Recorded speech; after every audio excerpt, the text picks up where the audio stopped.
মাছের গর্ত। এন.কে মণ্ডল। অনেক অনেক আগেকার কথা। তখন বাংলাদেশ ও ভারত এক ছিল। বাংলাদেশের হবিগঞ্জের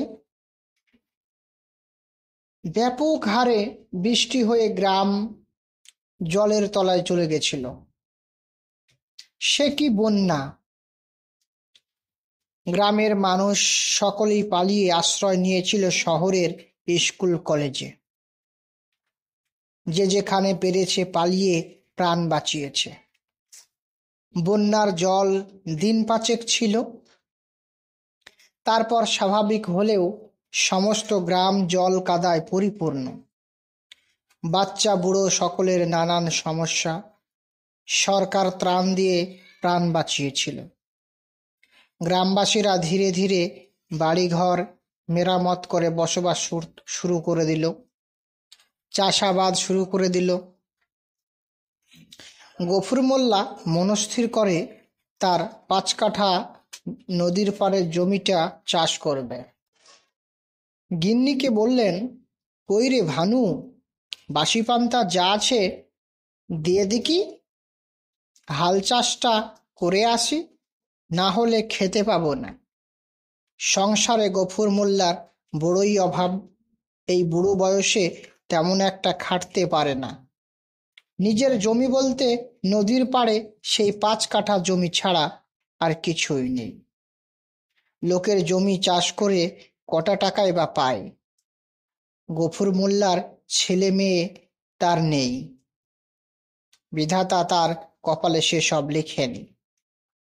অন্য কেউ হলে বউকে তালাক দিয়ে বিয়ে থা করে ফেলত, কিন্তু মোল্লা স্ত্রীকে খুব ভালোবাসে। তাই তো বুড়ো বয়সেও দুজনে সুখে আছে। যদিও ঘরে অভাব লেগেই আছে, থাকলেই বা কি করবে। এখন তার আগেকার মতো গায়ে গতরে জোর পাই না। দিনকাল যা পড়েছে তাতে সংসার চালানোই বড় দায়। চাল ডাল শাক সবজি আর মাছ মাংস তো নিম্ন ও মধ্যবিত্ত পরিবারের নাগালের বাইরে। কতদিন গফুর মোল্লা মাছ খায়নি, আর নদীতেও তেমন পাওয়া যায় না। সে চেষ্টা কতবার করেছে, তাতে আবার মরা নদী। বন্যা হলে চারিদিক থেকে মাছ আসতো, উপর দিককার নদীনালা থেকে। যে বন্যা হলো সে বন্যা নিম্নচাপের বন্যা, ফলত সে আশায় বালি। গফুর মোল্লা ধারে নাঙলখানি তুলে বলদ দুটিকে হ্যাট হ্যাট করতে করতে চলল জমি চষতে। জমিতে গিয়ে চাষ করতে লেগেছে। চাষ করতে করতে হঠাৎ করে নাঙলের ফালখানা এক গর্তের কাছে গিয়ে পড়তেই পুঁতে গেল। মোল্লা নাঙলখানা টেনে হিচড়ে তুলতেই গাঢ় ঘোলাটে জলকাদা মাটির তলা থেকে উঠতে লাগলো, আর তার মধ্য থেকে তিড়িং করে কখানা শোল সহ অন্যান্য মাছ লাফিয়ে পড়ল গফুর মোল্লার পায়ের কাছে। মোল্লা মাছ দেখে বুঝতে পারল এখানে মাছ আছে। মোল্লা বলদ জোড়া কাছে গাছের গোড়ায় বেঁধে জমিতে গর্তখানা গরু চড়ানোর লাঠিখানা দিয়ে কিছুটা গর্তের মুখ আলগা করে দিতেই মোল্লার চোখে মুখে তিড়িং বিড়িং করে মাছ লাফিয়ে পড়ছে। গফুর মোল্লা নদীর জলে চোখ মুখ ধুয়ে এসে দেখতে পেল সর্বনাশ কাণ্ড। মাছ উঠে কিলবিল করছে জমিতে। যা উঠেছে তা প্রায় মুন খানেক হবে। শোল, ছিমড়ি, গুচই, উফল, বাম, কাদায় থাকা সবই মাছই আছে।